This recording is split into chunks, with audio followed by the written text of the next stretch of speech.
British American Tobacco is facing a formal probe by the UK's Serious Fraud Office. The company stands accused of bribing African government officials to influence tobacco legislation. The cigarette maker says it's running its own investigations via external legal advisors into allegations of misconduct and is cooperating with the UK Prosecutor. A news report 2 years ago said B.A.T had a lobbyist arrange bribes totaling about $26,000 for 3 public officials in Rwanda, Burundi and the Comoros Islands. It is alleged that the bribery was revealed by a former employee, Paul Hopkins. At the time, B.A.T said they do not tolerate corruption in their business, no matter where it takes place. Well, Natalie Paul now joins us in London with more insight into this. Natalie, welcome to the show.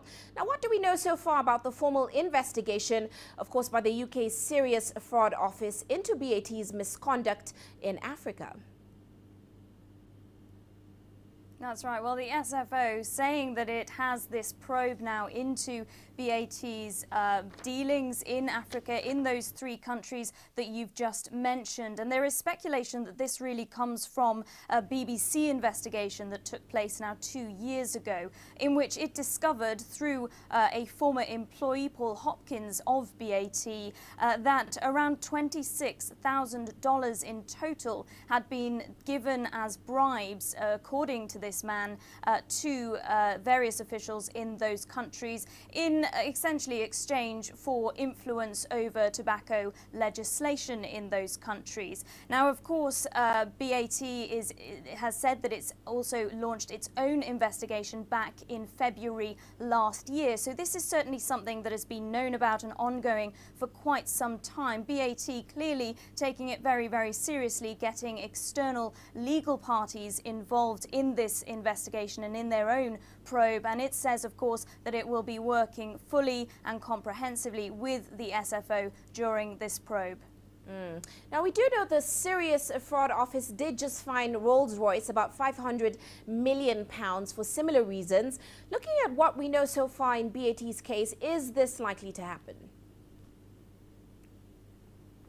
It is quite likely that the SFO, if of course they found that there is any wrongdoing in their investigation, in their probe into B.A.T, could well give the company a fairly hefty fine. As you've said, £500 million attributed to Rolls-Royce, that's around $661 million. We know, of course, as well that the SFO back earlier on this year gave out a fine to Tesco, the big retail store, of just over £100 million here in the UK as well. I've actually heard from the SFO today, in contact with them. They refused to give me any further information on what the potential penalties could involve if indeed B.A.T is found to have had dealings with bribery and corruption, of course, in Africa. They've simply said that the only information they're giving out at this point is the fact that a probe has been launched. But it is quite likely, given the SFO's track record, that a hefty fine could well be on the way if indeed these allegations are found to be justified and true. Now, Natalie, since this news came out, we've watched B.A.T shares fall about 10% already on the news. Already the fact that the US is reducing nicotine levels is affecting the company. How will this news now that it's being investigated impact the company?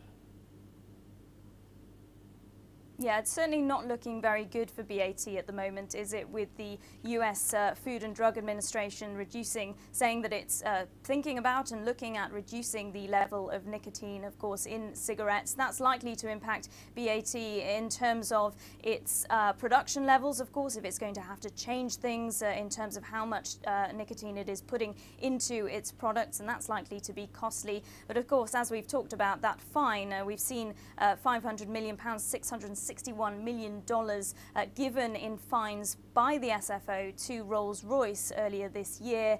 And of course, if B.A.T is going to face a similar kind of fine from the SFO, then that's going to be rather costly too. So very much concerns in the air, not just for the company itself, but no doubt investors, with potentially a lot of costs going to come to the company if indeed these corruption allegations are found to be true. Well, many thanks, Natalie, for those insights. Natalie Powell joining us there in London.